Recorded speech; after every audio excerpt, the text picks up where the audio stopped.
So we continue with the chapter circulatory system, and now we are seeing the blood circulation. So we understood that the blood is going to flow into the heart, and the heart जो parts थे वो हम लोग ने देख लिया that it is 4 chambers: the right auricle, right ventricle, left ventricle, left auricle.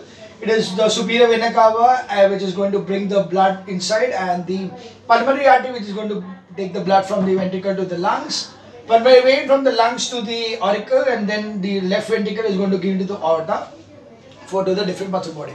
So, but how does this whole thing function, or what is the circulatory, how does the thing happen, is what we're going to understand now by the blood circulation. So firstly, what is going to happen is that in the first condition, we'll consider that the blood is entering into the heart from these two areas. So the blood is going to enter into the heart and enter into this right auricle. So blood is going to enter into the right auricle from the different parts of the body through the superior vena cava and the inferior vena cava. Okay. Now at that time, this part has expanded. Okay, there is an expansion of the arterioles and there is a contraction of the ventricles. After that, there will be a contraction of the auricles. By contraction of the auricles, what will happen is that the pressure will be built up over here, and because there is a valve over here which will not allow the blood to go in the opposite direction, the blood has no other way but to pass through this tricuspid valves and enter into the right ventricle.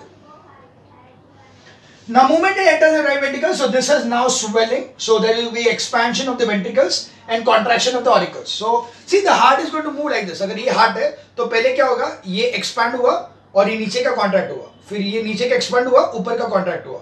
ऐसे करके अपना heart का movement है. Okay? So auricle expands, ventricle contracts. Ventricle expands, auricle contracts. Auricle expands, ventricle contracts. Ventricle expands, auricle contracts. तो इस तरह से is the movement of our heart. So first expansion, then there is a contraction of auricles which will expand the ventricles, so the blood flows over here. The next was ventricle is going to contract. Now as the ventricle contracts, the blood tries to escape from here, but because of the valves over here, the tricuspid valve, which is not allowing the flow of blood from here, and hence there is no other way but the blood to pass through this pulmonary trunk. So when it enters your pulmonary trunk, and then it will go into the respective two pulmonary arteries, the left and the right, and then into the lungs. So this is the movement over here. Now when this movement happens over here, there is a simultaneous movement on this side.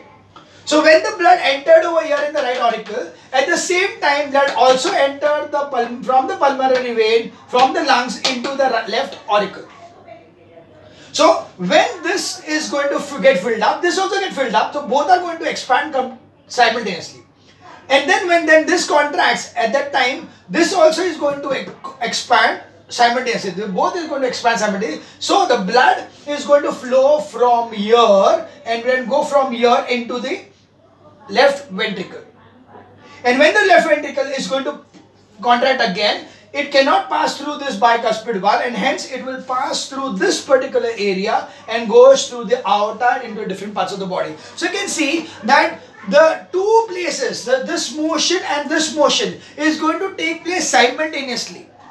Blood entering inside the auricles, going to the ventricles, and then pumping outside. So pumping outside कैसे? एक जाएगा lungs की तरफ और दूसरा जाएगा aorta से body parts में. So this way the blood enters together into the auricle. From the auricle it goes together into the ventricles. From the ventricle is pumped upwards. One going towards the pulmonary, through the lungs, and other going towards the aorta, that is towards the different arteries of the body. So this is how the circulation takes place. Okay. So let's read this. The deoxygenated blood from the different parts of the body is received in the right auricle. Simultaneously, the oxygen-rich blood returning from the lungs is received in the left auricle. Okay, so the right auricle is going to receive the deoxygenated blood from the different parts of the body. Similarly, the left auricle is going to receive the oxygenated blood from the pulmonary vein, that is the lungs. The right auricle contracts and pumps deoxygenated blood into the right ventricle. Simultaneously, the left auricle contracts and pours oxygenated blood into the left ventricle. So, both these are going to contract simultaneously. So, the blood is going to flow into the left and the right ventricles from their respective auricles. So, when this auricle contracts, the right auricle का blood जाएगा right ventricle में, left ventricle auricle का blood जाएगा left ventricle में. The atrioventricular valves close within these with the sound with the atrioventricular valves close with a sound when the ventricles are full, end of the auricular contraction. At the same time, the seminal valves open. So over here, what will happen is that as soon as this particular pumping जब भी होगा तभी ये valve बंद होंगे, and when वो जब भी बंद होगा it is going to form a sound. So लब डब जो sound जो हार्ट का आता है, तो डक डक जो हम लोग बोलते हैं, that particular sound is going to be formed. Why is that particular sound formed? That is formed because of the clapping action. You can say the action of the closing of the valves. The closing of these valves are going to produce a sound. Similarly, the closing of these valves, because these valves are now going to get open because the blood need to travel upwards. So, ये जो closing of these valves are going to form the sound. So that's what it written over here. The atrioventricular valves close with a sound when the ventricles are full. That is end of the auricular contraction. At the same time, the semilunar valves open. The right ventricle begins to contract. The deoxygenated blood is pushed into the pulmonary artery, which transports this blood to the lungs for oxygenation. So, as the ventricle contracts, the blood is going to go from this to the pulmonary artery to the lungs for purification and oxidation. Similarly, the left ventricle contracts and the oxygenated blood is pumped into the aorta with great pressure because the blood has to reach all parts of the body. So here, when this is going to contract, this is going to contract with a greater pressure because the blood is going to be forced to be moving into the aorta with a higher pressure because it needs to travel through the complete body. So that's why the pressure will be less in the right ventricle but more in the left ventricle. The right ventricle needs to pump only till the lungs, whereas the right ventricle only up to the lungs, whereas left ventricle has to pump all the way up to the brain. That's why it is necessary that the pumping action of the left ventricle should be more stronger than the right ventricle.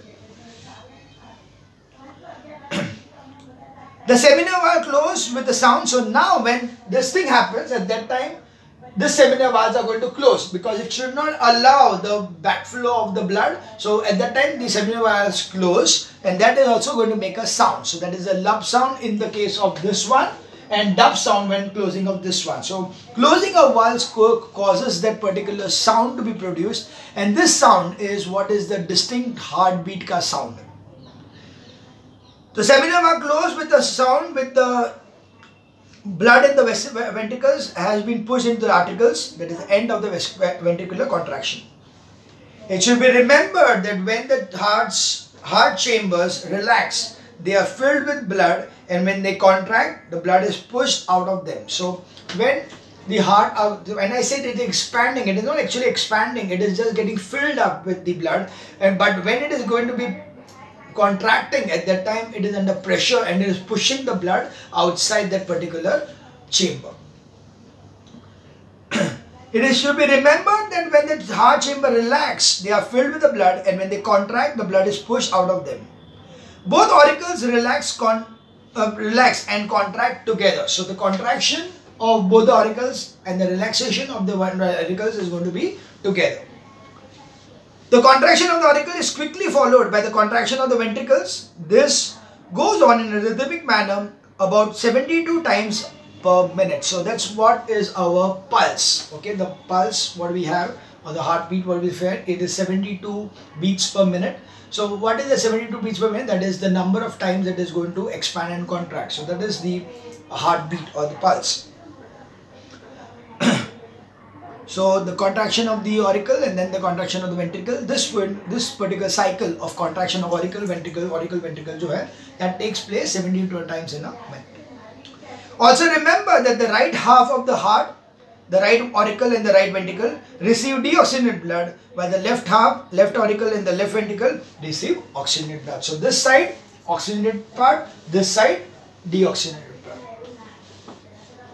The blood of the right side of the heart never mixes with the left side. It is never going to happen that this blood mixes with this one, because this is deoxygenated, this is oxygenated. So this and this are never going to get mixed up because of the septum and all. The septum is going to protect it from getting mixed up. So it will never have a condition wherein both the bloods are getting mixed up.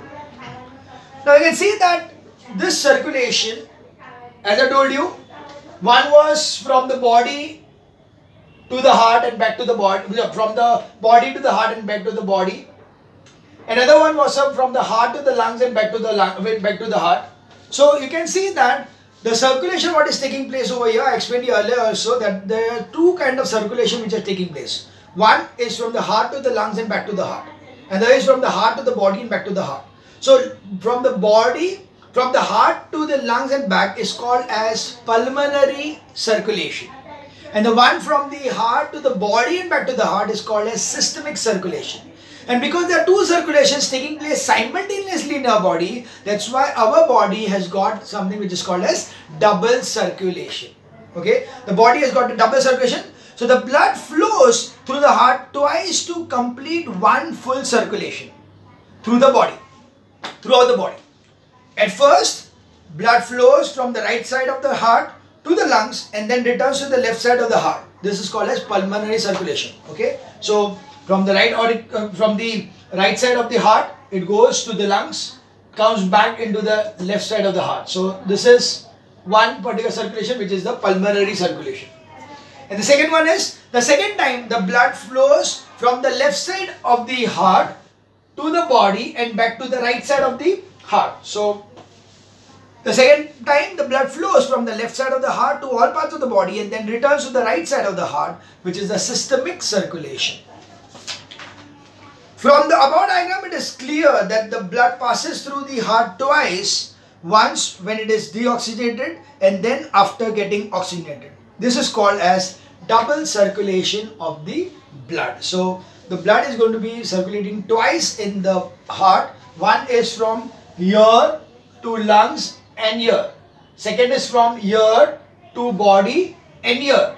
So that's why this one is the systemic one. And this one over here is the, this one over here is the pulmonary one. And because both of them are going to take place together, they are called as the double circulation. This one over here, which is coming here, coming from this one, is the deoxygenated blood. Whereas one which is coming over to here, this thing, which is being pushed over here, is the oxygenated one. So once you will find that once the blood is going to be circulating is the deoxygenated one, other time it is circulating is the oxygenated one. So it is a double circulation. So that was about the heart. The figure over here, that is the figure of double circulation, is very much given over here. So quite easy to understand, and I already explained you in the start of the chapter itself that how the thing takes place when we learned about the different parts of the circulatory system. So quite a simple thing. So heart beach mein and the circulation takes place. One towards the lungs and back to the heart, and one from the heart to the body and back to the heart. Of course, there are capillaries in between. So this complete thing is going to be called as the double circulation, because pulmonary circulation to the lungs and systemic circulation to the body.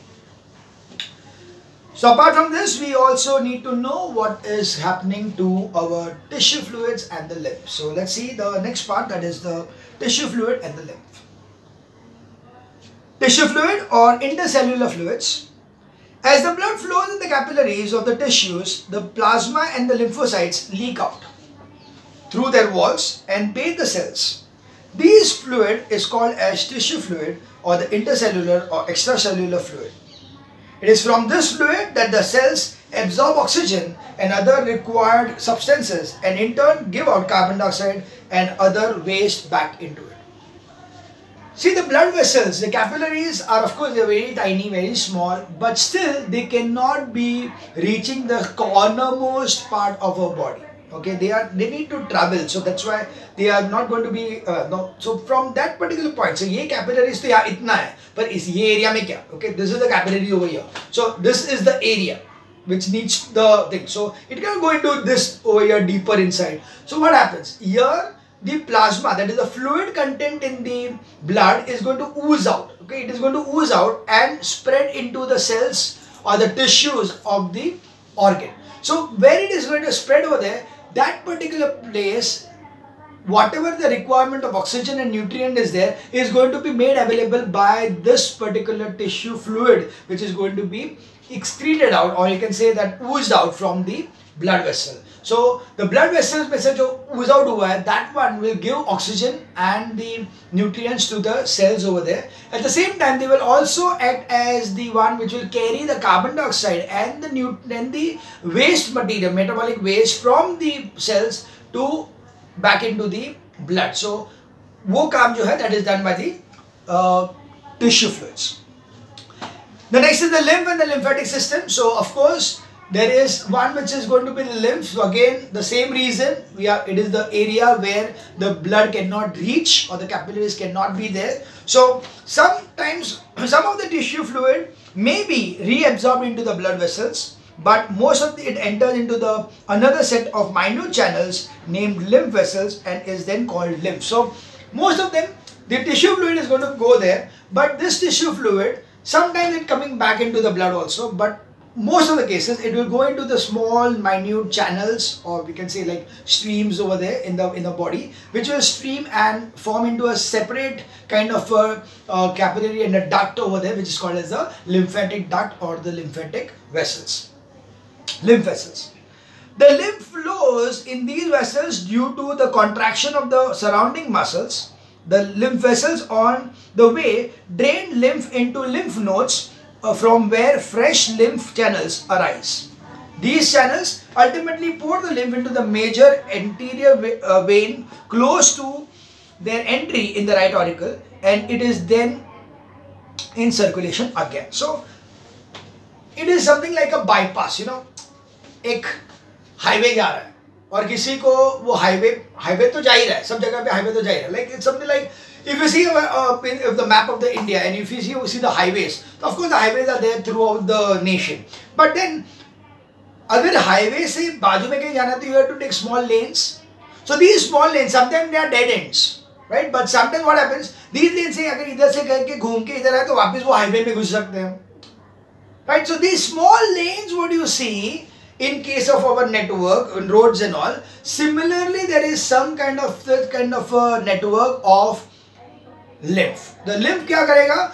Fluid is going to go there, form into the lymph channels, and then it is going to somewhere get connected again into, so some of them are going to get connected into lymph nodes which are going to generate more lymph, and other ones they are going to connect it into the anterior of the vena गाँव में उन लोग connect हो जाएंगे कि जहाँ से वो फिर से ब्लड के अंदर आ जाएंगे और ब्लड में आने के बाद में फिर से उसका ऑक्सीजनेशन वगैरह होगा. See, because these also are the one which are going to carry the oxygenated and the deoxygenated kind of a condition. So अगर वो एक बार अगर वो deoxygenated हो गया तो उसके बाद उसको ऑक्सीजनेट करना पड़ेगा. अगर उसने मेटाबॉलिक वेस्ट अगर किसी बॉडी के पार्ट सेल से लिया है, okay, it has already collected the waste from the body, it needs to drain it out somewhere. So that's why it needs to come back to the blood so that it can be removed. So that's why you see over here that they are given properly. The lymph flows in these vessels due to the contraction of the surrounding muscle. So the flow of the lymph is not due to the heart pressure, heart over here. It is because of the muscles जो है अपने, they are going to contract and push the lymph out further. The lymph vessels on the way drain lymph into the lymph nodes. So when they are on the way, they are draining into the lymph nodes from where lymph channels arise. So जहाँ से new channels arise होंगे वैसे they are going to form into lymph nodes, and these channels ultimately pour the lymph into the major anterior veins, that is nothing but the vena cava. Okay, these are the anterior veins which are there where these lymph vessels are going to finally terminate, and it is then in circulation again. The lymphatic system consists of lymphatic organs such as the spleen and the tonsils, and a conducting network of lymph vessels and a circulatory lymph. So basically the lymphatic organs will contain the lymphatic organs, which are the spleen. The spleen is just below the stomach, so there is a small leaf-like structure called a spleen. The tonsils, we know that tonsils pagge bolte hain, so tonsils are over here. The conducting network of the lymph vessels and the circulating lymph. So what is the lymph consisting of? The lymph consists of cellular part and a non-cellular part. So lymph has got two parts. One is the cellular part that is made up of cells, and the other one is a non-cellular part with maybe watery liquid or not. So cellular part, it contains only leukocytes called, or mostly lymphocytes. Blood platelets or red blood cells are absent. So the blood contains RBC, WBC and platelets. You had learned that in the earlier classes in 7th standard that blood contains RBC, WBC and platelets. The lymph does not contain RBC or platelet. It only contains WBC. So lymph contains only the lymphocytes or leukocytes basically, which are called as the WBC. The non-cellular part is made up of mostly water. I told you that. So basically plasma or basically water. Most of the lymph is nothing but water, and then there is a dissolved thing like proteins and fats which are dissolved in it. So, and the rest is made up of proteins, fats, carbohydrates, enzymes, antibodies, etc. About 6%. So 94% is water, and other 6% is all the fats and the nutrients like proteins and the enzymes, carbohydrates, everything. So let's see the functions of the lymph. Nutritive, first thing is the lymph is going to give nutrition to the different areas of the body which are not in contact with the capillaries. So it supplies nutrition and oxygen to those parts where blood cannot reach. Drainage, it drains away excess tissue fluid and metabolites and returns proteins to the blood from tissue spaces. So drainage, see basically it is going to also do the work of removal of the impurities from those areas to the blood. Okay, so that's why it is the drainage work. The drainage works with the metabolic waste. So excess tissue fluid, excess of tissue fluid which is there, or the metabolic waste which is going to be there, all these are going to be return proteins into the blood from the tissue places. Third is absorption. The fats in the intestine are absorbed through lymph vessels. So that is one more important function, that the fats, see in the intestine we are going to have the nutrition that we will karenge. So the nutrients which is going to be developed from the food is one of the things is fats. So the fats is going to be traveling into the body through the lymphatic organs. Lastly is the defense. Lymphocytes and monocytes of the lymph function to protect the body. The lymphatic also remove bacteria from the tissue. We often experience painful swelling in our groins or in the axils of our arm when we get a boil or injury in the limb.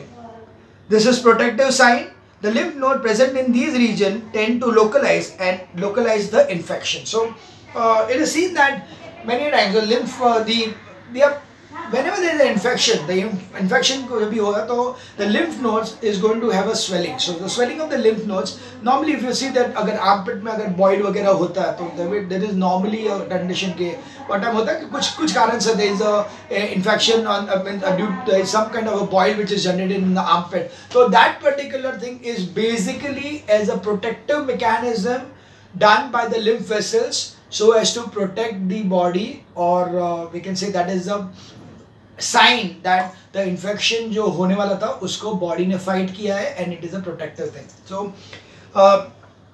the lymphatic also remove bacteria from the tissue. We often experience painful swelling in our groins or in the axils of our arms. Axil of the arms, that is over here. Groins are the legs ka part mein, that is the abdominal part, that is the groins. Or in the axil of the arms when we get a boil or injury in the limbs. This is the protective sign. The lymph nodes present in these regions tend to localize the infection. So that is a protective mechanism. So now we see lastly localize the infection and prevent it from spreading onto the whole body as a whole. So even the toxins भी कभी-कभी हम लोग लगे tonsils पक क्यों जाते हैं, because tonsils are at a protective mechanism from not allowing the throat infection to take place. So that's how the tonsils are going to be getting swelling. The swelling in the tonsils is also a protective mechanism, so that the infection is not spreading into the body. So we have the difference between the lymph and the blood. Lymph is a part of open circulatory system. So yes, lymph doesn't have a closed circulation. It is an open one because there is tissue fluid which is going to flow inside. So that's why it is an open circulatory system. Where blood is a part of the closed circulatory system. Lymph, it circulates from lymph capillaries, lymph nodes and lymph vessels. Blood, it circulates from arteries, veins, blood capillaries and the heart. Lymph is a pale yellow in color and does not contain RBC and hemoglobin. Blood is a red in color due to the presence of RBC and their hemoglobin content. Fourth part, it contains WBC, mostly lymphocytes, and blood plasma without blood platelets and proteins. Where blood, it contains a WBC and blood plasma with blood platelets and proteins. Finally, lymph is a part of the immune system as it protects our body and helps to build immunity, whereas blood is the primary response of the transporting respiratory gases, nutrients and hormones throughout the body. So this is the major difference between the lymph and the blood. Okay, so that was about the complete circulation part. So understanding the circulation all is done in this part. Now we are going to see about the different kinds of blood and the blood groups and some kind of a defects which could heart related problems, what we call it as. So that I think we'll take it in the next video. Thank you.